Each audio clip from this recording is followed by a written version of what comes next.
Hey guys, back with another video for you, and today we're talking about the single cam 4AC engines, and specifically a clutch and flywheel upgrade that you may not know about. Let's get into it.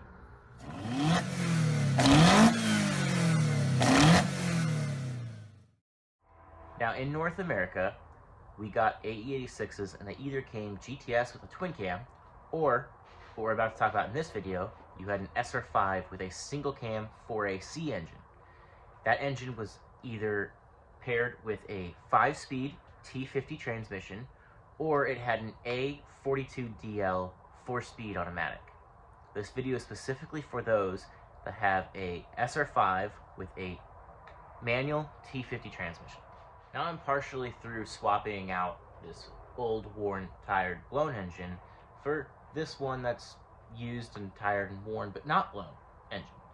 And while I'm doing this, it's a perfect opportunity to talk about this upgrade for you guys. Now the first thing that we got to do is we got to get this T50 transmission off the old motor so we can take a look at both clutches and both flywheels. Alright, so the first thing we got to do is we got to get the starter out, which is a 14mm. I've already loosened the bolts, so we're just going to get these two bolts out here. There's one.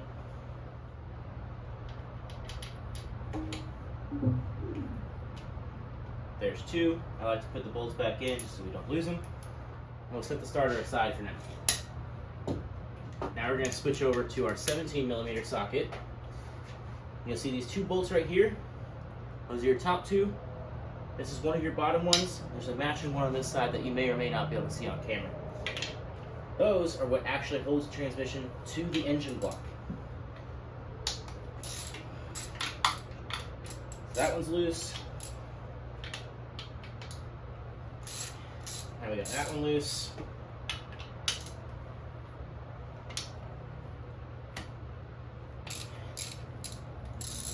That's three. There's four. Now what I like to do is leave the bolts in there with just a couple threads.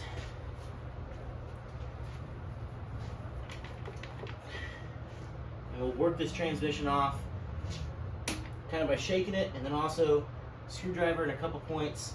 We'll just lightly hammer it in between there as a wedge between the block and the transmission. Be careful not to damage the transmission plate.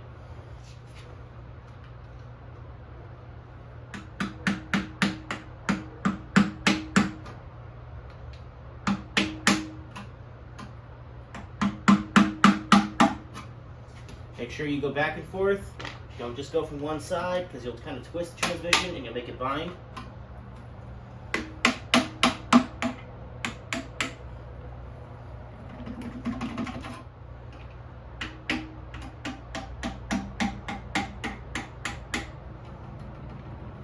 Then once you get it start to get loose, continue loosening up your bolts.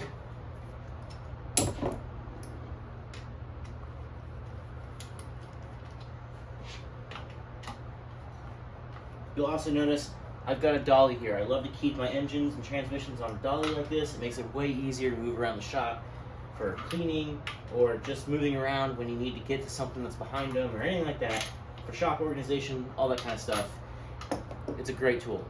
Another thing, when you're taking off a transmission, always reuse the top two bolts in the same location and the bottom two bolts in a different location. They are different length. So the shorter ones go on top, the longer ones go on the bottom. So I like to put them back in the block once we have the transmission off. As you'll see, there's a big difference in length. It's pretty easy to not screw it up because you can't put this bolt in there and ever get close to it being tight. But still, just keep that in mind. The longer ones go on the bottom, the shorter ones go on top.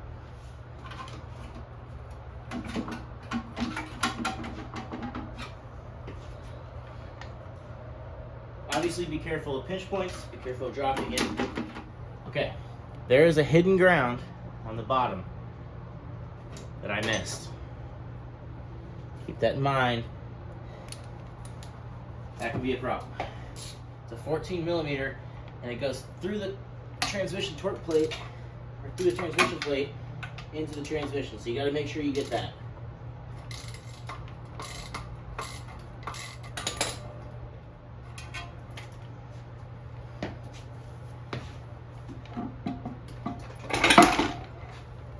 Alright. Now we can take this T50 out of the way. And it doesn't look very assuming, but there's a trick right there. So if we look at these really quickly, they look pretty much the same, right? Let's do some measurement here from the diaphragm. That is roughly 8 inches. Now this is a 4AC with a stock 4AC clutch, so roughly 8-inch diameter. When we go to this one, we're a little bit over 8.5. So something is different. So while this engine retains the factory 4AC flywheel and a 4A rear-wheel drive clutch, which is 200 millimeters, this one has a 7A FE flywheel, which is the same diameter and fits same offset, same everything, but its surface area is 212 millimeters, which means you can run the front-wheel drive 212 millimeter clutch off of a 20 valve 4A GE. They're the same offset, they fit, they bolt right in, but you get a little bit more clutch surface area and you get a lighter rotating assembly. To prove it, we're going to unbolt everything and put it on my scale, and I'll show you. Okay, so first thing we're going to do is we're going to take this supposedly stock 4AC and we're going to remove the clutch pressure plate from the flywheel. So it is a 12 millimeter to take off all these bolts. Now you'll see if you go to loosen the clutch and you just start torquing on it, you'll just spin the motor over. Alright. Now there's a couple different ways you can do that. You can get a flywheel locking tool, you can do a bunch of different things. But what I like to do is literally just get it in position and give it a good smack. And it'll be so much force that you won't actually crank the motor over, but you'll break the bolts loose. So we'll just do that on all of these bolts for the clutch. Get this in a good position where we can just smack it.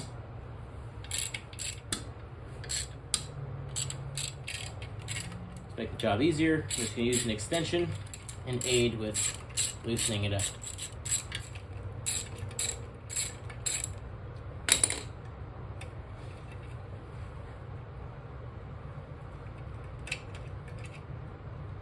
there's one. There's two. There's three.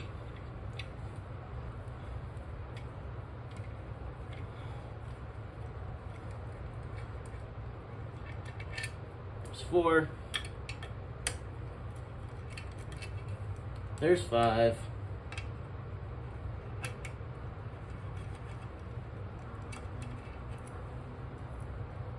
There's six. Screwdriver. It's just a couple of dowels. It should just basically pop off pretty darn easily. Now before you get the pressure plate off, you're going to feel the disc slip out of place. That's normal. So here is a 4AC factory clutch and pressure plate. And here is a factory 4AC flywheel.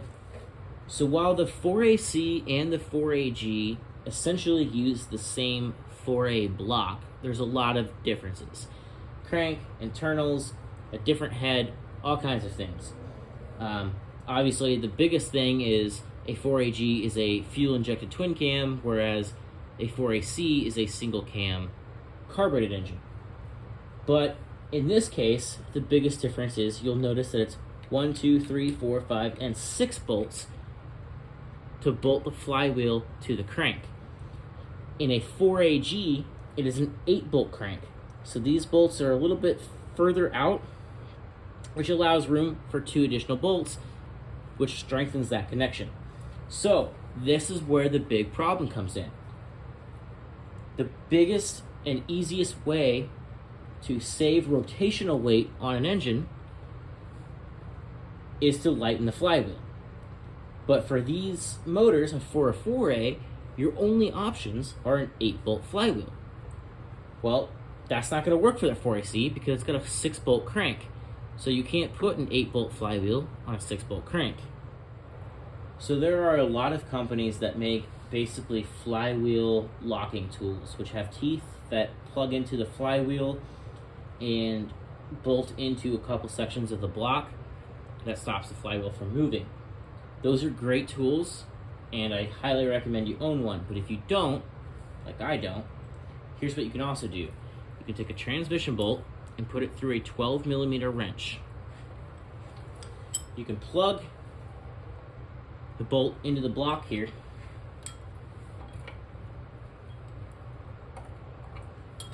by just a couple threads, okay? And you can spin your wrench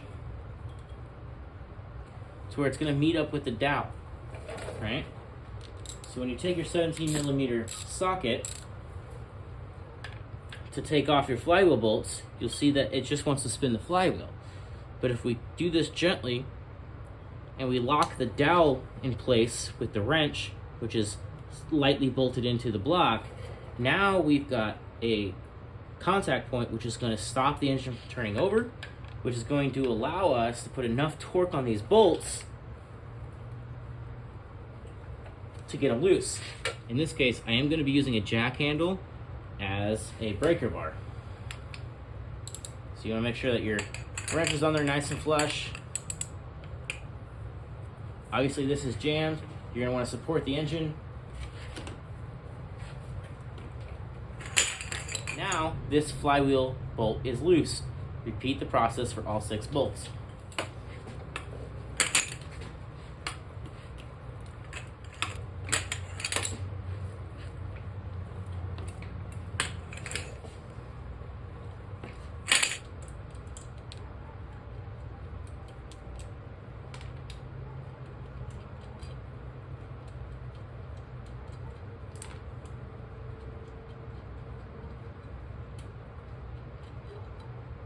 Now once you have all your flywheel bolts out,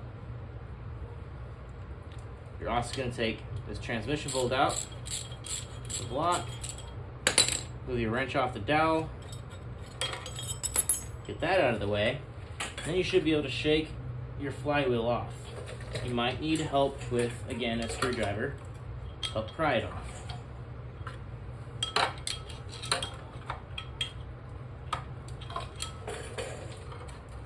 Once it begins to wobble back and forth, you really should be able to just shake it and walk it off of the crank. Be careful not to smash your fingers on the ground or anything like that. This is your 4AC flywheel, clutch disc, and clutch. Now, we're gonna keep these aside, obviously, all the hardware, everything, and then we're gonna repeat the process on this motor, which has the upgrade. Alright, so now we're going to do the exact same thing with my modded engine, which has got this secret sauce upgrade. And then we're going to compare the two on my scale, and I'll show you the difference.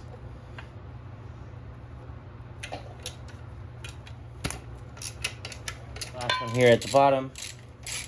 Gonna be number 6, and there it drops. This has a 20 valve clutch and pressure plate. Now we're going to take the same approach by taking this long transmission bolt and putting it through the block a few threads so it's nice and secure. Then we're going to swing this wrench up, obviously.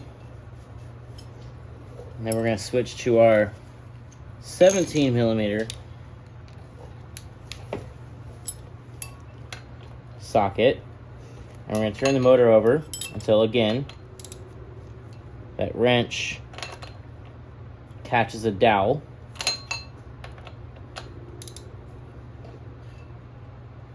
Like so.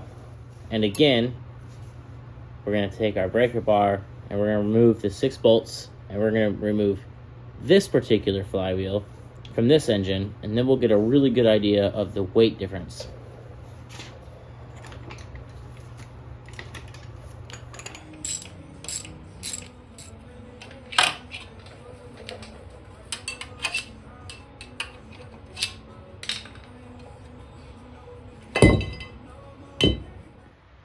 Alright, so there's 2 major points I want to drive home. We look at the stock 4AC or 16 valve clutch. Our surface area is about 7 3/4. Now if we jump over to the 20 valve, the surface area of the clutch is about 8 1/4. So we've gained a 1/2 inch diameter of the clutch disc itself. Now, the biggest part of this upgrade is the actual flywheel. So not only have we increased surface area of the clutch, right? Because the 7A AFE is a 212 millimeter surface area versus the stock 4AG or 4AC clutch is a 200 millimeter area. We're going to take the stock 4AC flywheel. It's heavy. With all the hardware. So you'll notice it's got all the hardware for the actual bolts to bolt it to the crank, and the hardware to bolt the clutch to it. We're looking at 21 pounds, 10.8 ounces. That is the weight of just the flywheel for a stock 4AC. 21 pounds, 10.8 ounces. Now, our 7A FE flywheel, again, it has the same hardware. It still has the flywheel bolts, and it still has the clutch bolts. We're going to put that on our digital scale.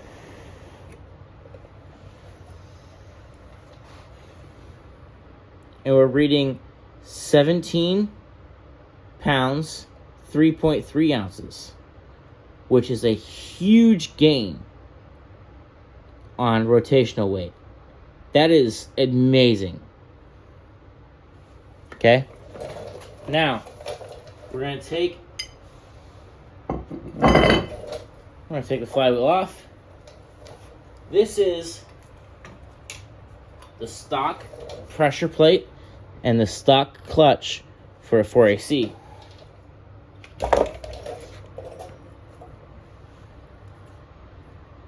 Which comes out to 9 pounds, 12 ounces.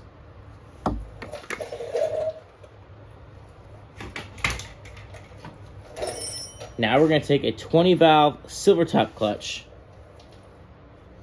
which again is a larger diameter.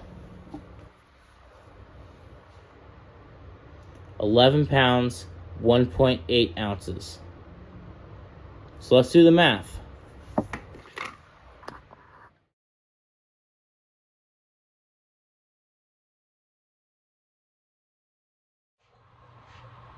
Alright guys, so there is the trick with the 4AC clutch upgrade.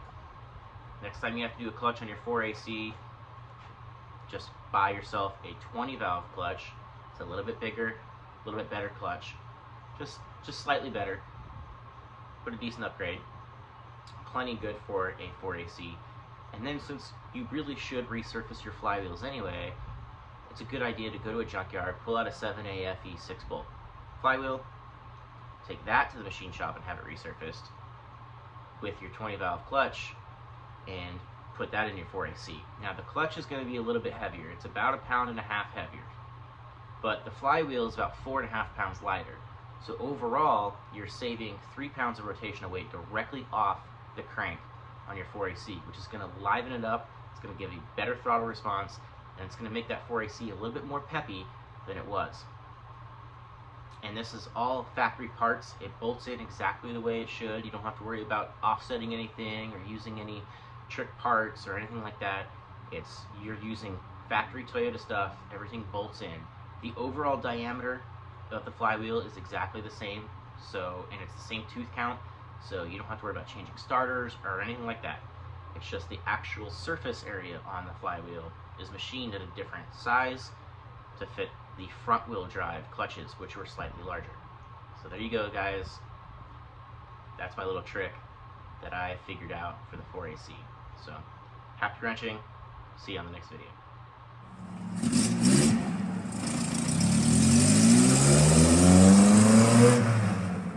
Now technically you could take the 7A FE flywheel, which saves you 4.5 pounds, and then just replace it with another 16 valve clutch.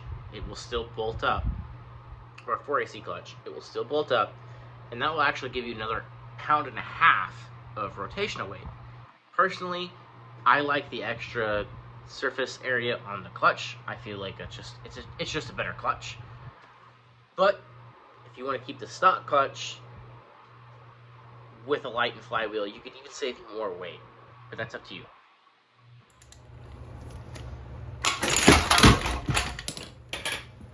Well, that wasn't intended.